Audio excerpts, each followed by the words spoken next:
Especially during these times with so much happening around the world, so much chaos, a lot of people are getting lost and confused.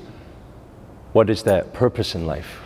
What should they be doing? And there's been certain people who have been losing their jobs or even getting out of relationships and thinking what's next in their life. And today we have a very special guest here with us who is actually an expert at finding your purpose, finding your calling to be able to fulfill that higher purpose in life. So as we welcome on, please, Sahara Rose. Thank you so much for having me here, Master Sri. I'm so excited. Thank you for being here. So I know in our conversations you were saying that you had actually wrote a book which was about finding your Dharma. So for those who actually don't even, can't even think what is Dharma, what does it mean? How would you explain that? Your Dharma is your soul's purpose. It's the big reason why you are here. So it is you in action, you know, your essence in action. So it can be related to your career, the jobs you have, the role you play, but it's so much beyond that. I call it your universal signature, your soul essence.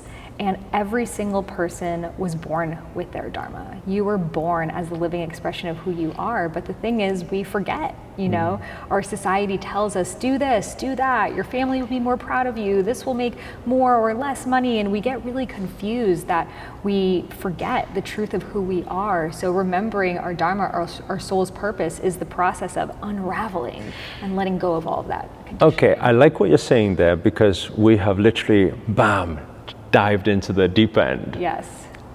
Universe calling and pre-written destiny, or karma and all of this type of thing. But for the people who right now who are, let's start from the beginning, right? So people from the beginning who right now maybe they've lost their job, or maybe their relationship isn't going as they thought it would, or maybe they're a little bit confused.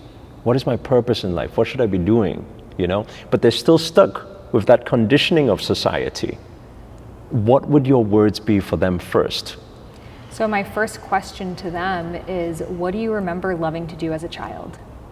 Because as a child, we were the most natural expressions of who we are. So were you that child that loved to be imaginative and make up skits and scenarios and do arts and crafts and improv? Chances are that's going to be related to your purpose. Or were you that kid that loved to go outside and play sports and do competitive activities and games and be very goal oriented? That's related to your purpose. Or were you that kid that loved to play house and take care of things and take care of the animals? That can be related to your purpose. So the first question I would ask is, what do you remember to do as a child that made you come alive? And then we can begin to put together the breadcrumbs from there. Right, okay. So let's say, for example, they start remembering, okay, as a child they were more outspoken, maybe they dared to dream before this conditioning, and they had imagination. They say to their parents that I want to be this when I grow up, and slowly it's getting shut down by all the conditioning, right?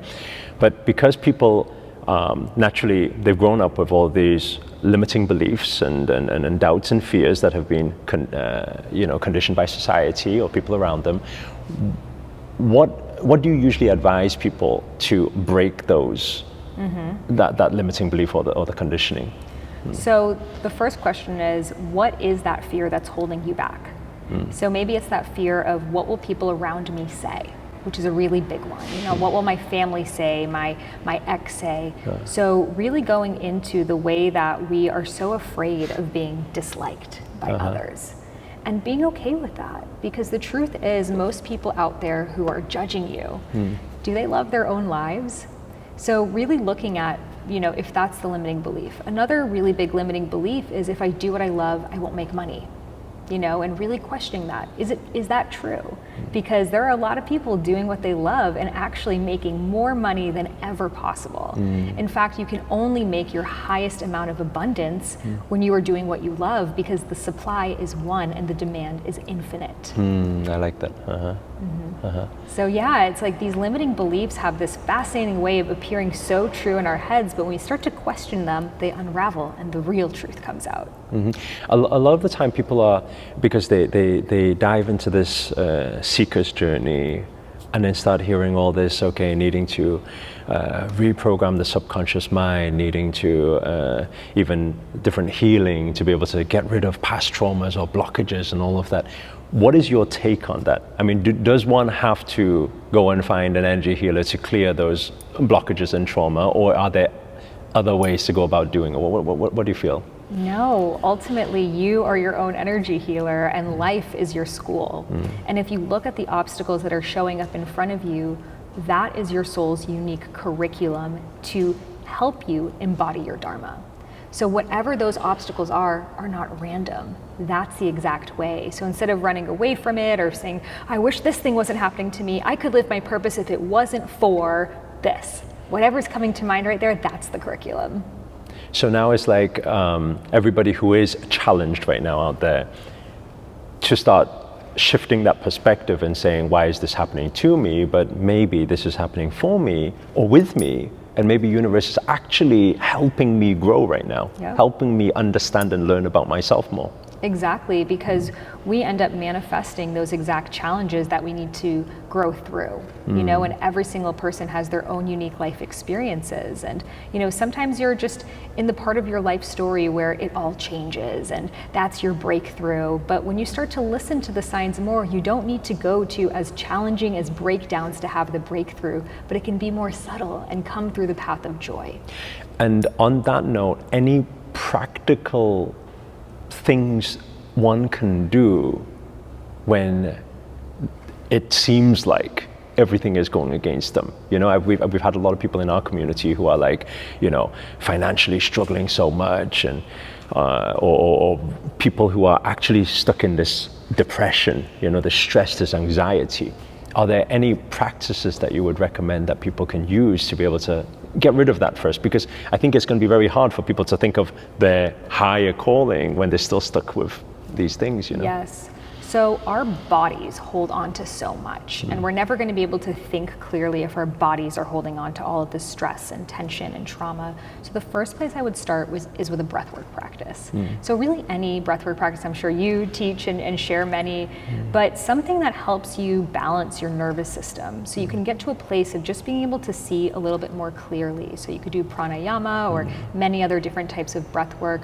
Just doing that for 5 minutes a day, you're going to notice massive shifts in the life that you manifest.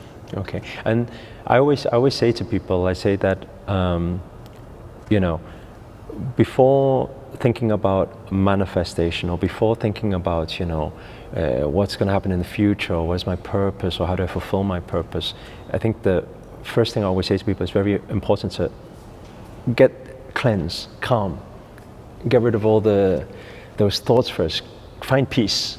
That peace will then give you clarity. But then let's say they start doing that and they start becoming more peaceful. And you were speaking at the beginning, talking about this Dharma. Can it just be shown to you? Can someone say, Sahara, tell me, you know, what is my Dharma? And then, okay, here you go. Or what is it? You think it can only be a journey, or what is your take on that? So I have many tools around discovering your Dharma, and the first one that I would do is look at what is your Dharma archetype. So I have these 9 Dharma archetypes. People can take a quiz, dharmaarchetypequiz.com. So for example, some of the archetypes are the teacher. You and I are teachers. So if you are a teacher, you are someone that walks through life naturally just guiding others. You go through a life experience, and the way that you transmute it is to teach other people. It doesn't need to be about spirituality. You could be a teacher of knitting or history or anything else. Another archetype is the nurturer. The nurturer is here to care and connect. So you are someone that maybe is drawn to nursing, coaching, holding space for people, therapy. And that's part of your Dharma, to have that one-on-one connection. Another one is the warrior. So you are here to protect and lead. So you may be drawn to fitness, or, you know, going to the military, or something that just makes you connected to something larger than you. Another archetype is the entrepreneur. You are here to create solutions for the world's problems through business. So if you were that kid who always had the lemonade stand and you watch Shark Tank and you're always thinking of business ideas, that's the entrepreneur. Another one is the activist. You look at this world through the lens of how can I make it a more just place? Because that is part of your Dharma. Then we have the visionary who's here to bring us to a higher level perspective through their voice, through their charisma, like a Martin Luther King. And there are 9 different ones that I suggest people to dive into. So that is the first place I would start, because sometimes you don't even know what you're good at. You don't know what are my skills or what do other people see in me. But when you understand what this archetype is, it allows you to see yourself in other people of, maybe I'm not Oprah, but I'm also a nurturer and I have that ability to listen and really, really understand what's going on in people. And then I can start to connect to these greater ways that I can start showing up as that Dharma archetype that I just may not be yet. Okay, and what if somebody's listening to all of that and they're thinking, hey, but I'm a bit of this and I'm a bit of that, so... You are. We're all 9 of the archetypes in various But one amounts. is more prominent, or how? Yes, we tend to have one that's really with us throughout our lives.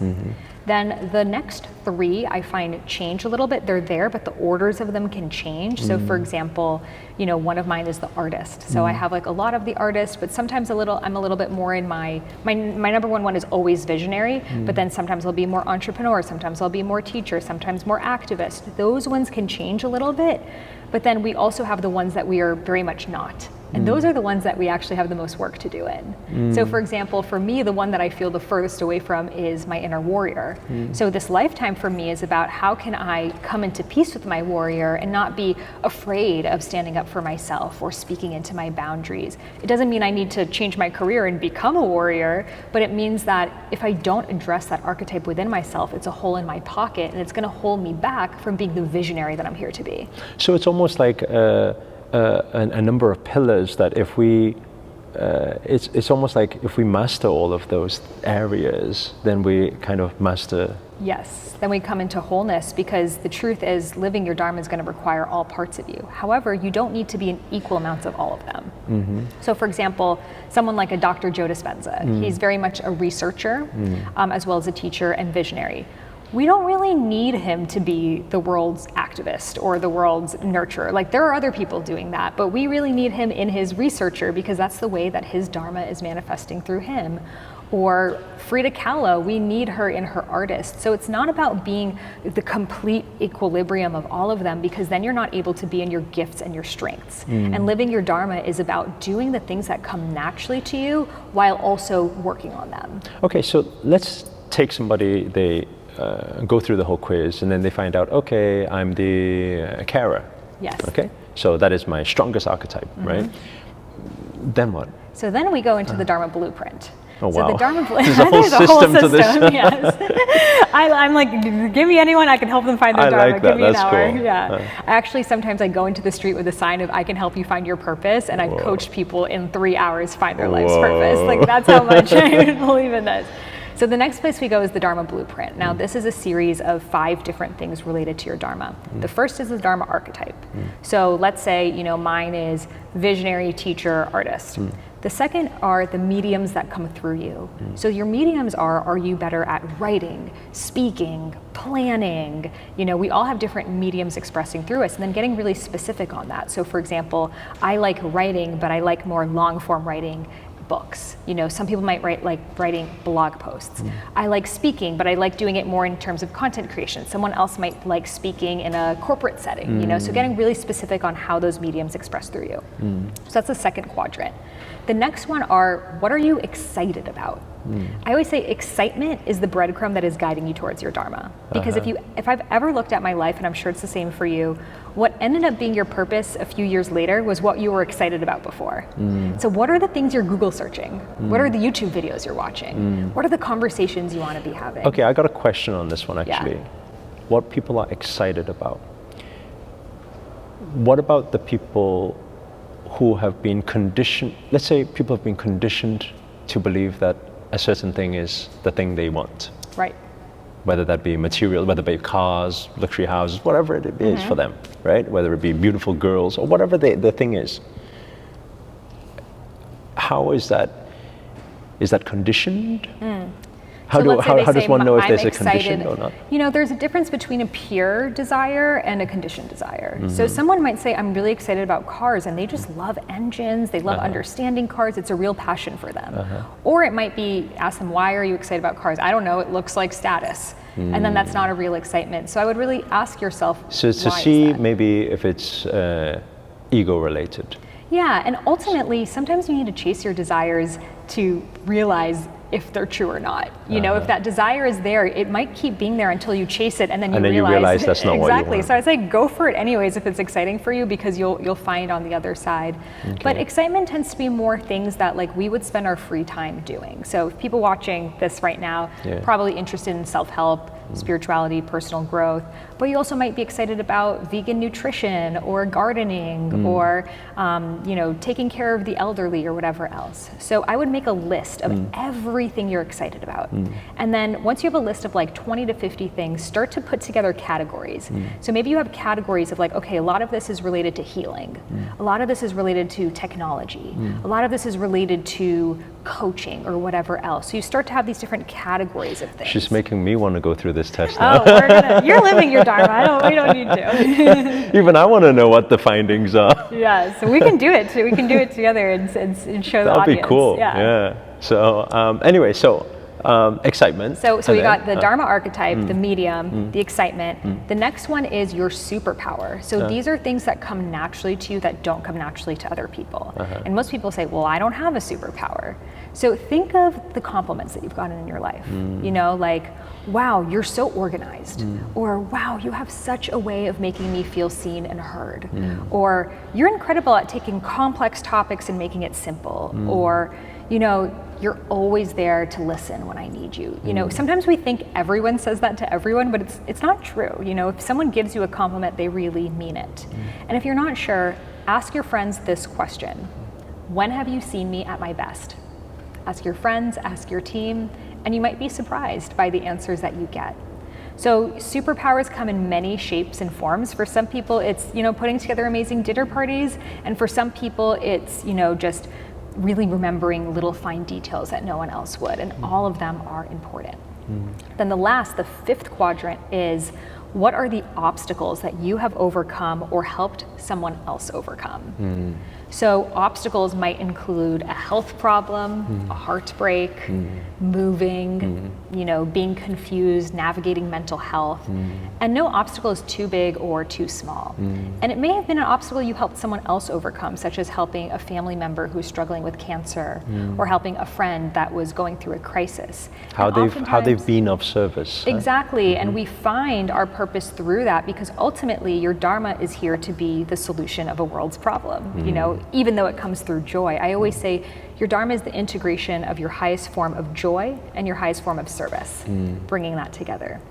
So we go through these 5 elements of the Dharma Blueprint. You write it all out, and then you look at it, and it is amazing to see the realizations, instant realizations that happen for people when you're seeing your soul written out for you on a piece of paper. And for some people, it's like an instant. You know, I had a client that she knew, she was a divorced mom who had gone through abuse, who loved photography and wanted to help women with healing. And once we did her Dharma Blueprint, she basically channeled that she wanted to create a photography exhibit showing people before and after they connected to their heart. So a picture of them regularly, and then a picture of them with their hand on their heart, to show the physical difference of what happens when you connect to your heart. And now she's doing that in Spain. So it can be something like a project that you decide to do, it can be a career change, or it can just be, you know, developing a new hobby. Like, for example, I love creating a positive vibration for people, and I love to dance. So for me, at one point I did my Dharma Blueprint, and I'm like, I would love to learn how to DJ to facilitate ecstatic dance. And then I followed that, and now it is part of my Dharma as well. So that's the beauty of doing the Dharma Blueprint. You can keep doing it time and time again, and new facets of your Dharma will come online.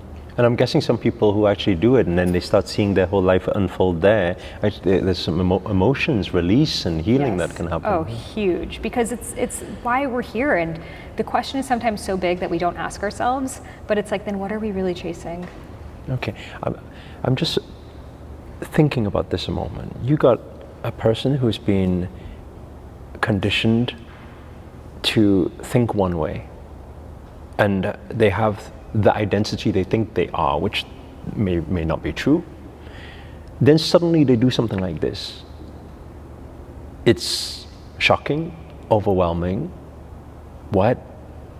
And I feel what also will come is, but how? Like that I'm here right now, but I'm seeing this. How can I possibly do this? Yeah. Where do you go from there? Like, So there are 5 stages of Dharma discovery. you would have Don't thought worry, I this have was an answer for everything.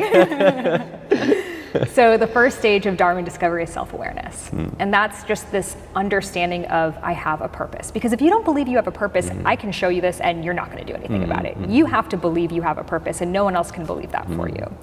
So just that first stage is the self-awareness of there is a greater reason why I'm here. I don't know what it is, but I'm open to knowing. The second stage is self-improvement. So that is when we start to go into our healing journey, our personal development journey. Maybe you're starting to meditate, exercise, eat healthy, go outside, take walks, just doing things to improve your mental and physical well-being. And that's where most of the personal development world is at. Then we go into stage 3, and that's when we realize I'm not a mind and body to improve, but rather I'm a soul to know. And that there was nothing ever wrong with me, it's just that I didn't know me. Instead of trying to improve and biohack and make myself better, it's who am I? You know, and maybe that's when you start to go into manifestation or astrology or, you know, just your spiritual journey in general. And this can be a very overwhelming time as well, because you're like, unlearning, relearning, it feels like you are just in a parallel universe and this veil has been lifted off, and it can also sometimes feel very much like us versus them, of like, we are awake and we need to wake up the sheeple, and it can create that duality, which is not ultimately what we're here to do either. So we go through that spiritual awakening stage 3 journey, and then we go into Dharma development. So that's when you start to find the tools that really work for you, the things that you're really interested in, and you start to go deeper. Instead of being in the Disney world of all possibilities, you're like, what really is moving the needle for me? You know, for you, meditation and going to the Himalayas. For someone else, it might be nutrition. For someone else, it might be Reiki or ecstatic dance or whatever else. And you start to really master your craft and start to really know that thing, be in relationship with that thing. And then finally, we emerge into stage 5, which is Dharma embodiment. And that is when there is no separation between the inner and the outer you. You are being you full time. So it's no longer, I have the me and then I have the work me. You know, all areas of your life will come in alignment to support your Dharma, because your Dharma is ultimately what matters most. So any friends, relationships, homes, things that no longer serve you, they naturally will be let go of, because your Dharma is so required by humanity. And every single person has access to this. I think the biggest block is we don't trust it enough. We let go before we get into that stage 5. It's like being in the sand and your Dharma's out in open waters. But to get to those open waters, you need to go through the waves. And most people, they go through the waves, the obstacles, and life knocks them back on the sand, and they're like, you know what, this is too hard. I don't think I'm ever gonna make it. But then you try again, and you become a stronger swimmer. And then maybe you get knocked back on the sand again, but then you pick up a paddleboard, and you learn how to duck, and you learn how to navigate. And then before you know it, you're out in these open waters, and you're like, this is the follow your flow. This is the path of least resistance that they were talking about. But sometimes to follow the path of least resistance, you first must follow the path that you are personally the most resistant to. It's very powerful. Yeah. Very powerful. So when people, because like, I'm sure a lot of people who are listening right now or watching right now, it makes sense. It kind of like, yeah, I get what she's saying, and that would be amazing. I think what I'd like to kind of finish this video with is, so they understand that is the purpose, that is, but still they feel they're so far away from all of that. There's so much going on. That journey seems like, okay, so that might be then my next 5 years, my next 10 years, my next 25 years, or maybe the rest of my life. What should I do to get started? What would you say? Well, your realization is the invitation to get you started. So the fact that you even have this in your subconscious, you're going to start to see the world in a different way. You're going to start to notice your obstacles in a different way. And they're not going to be the thing that are keeping you from your Dharma, but you're going to start to look at them at like, wow, this is exactly what the universe is sending me to master. And then you're grateful for even the most horrific of challenges. You know, I've gone through massive health crises, breakups, betrayal, so many things in my life, and I'm so grateful for all of it because it has given me the ability to sit here and full-heartedly tell you that every single person has a purpose. And every single person, if they actually lean into the things that are scaring them and showing up for them right now, a life beyond their wildest dreams is possible. So the first place to start is to look at that very thing that's holding you back and to no longer see that as an excuse, but see that as the way. As we say, what we go through, we grow through. Yes. Every challenge is a blessing in disguise. Yes. So we just need to shift that perspective first. Wonderful. Exactly, and you don't need to know all 10 steps now. You know, I always say your Dharma is like the end of a highway, but you have a flashlight. You're not going to see the end because guess what? There's no end. It never ends. You're never going to get there because once you're there, there's somewhere else to go. And once you accept that all I need to know are the next few steps, and then the next steps will show me, and the next steps will show me, and you continue to trust that you will be shown exactly what you need at the divine time, then there's no rush to get anywhere. Beautiful. Thank you so much. Yes. Thank you so much for having me. Thank you so much for this session. If people are looking to do your blueprint, Dharma Blueprint, how can they find you? What would they need to do? Yes, so that is at it's dharmaarchetypequiz.com, and my website is iamsahararose.com, and they can find me there as well. Beautiful. Thank you, Sahara. Thank you. Thank you. Thank you, guys. If you guys enjoyed this video, please do hit the thumbs up, hit the like button. Also, remember to hit that subscribe button and the notifications button next to it. That's a little bell sign, by the way, because this year we're dedicated to making daily videos to hold you accountable to make it your best year yet. But for now, guys, we're signing out. Namaste. Namo Himalaya.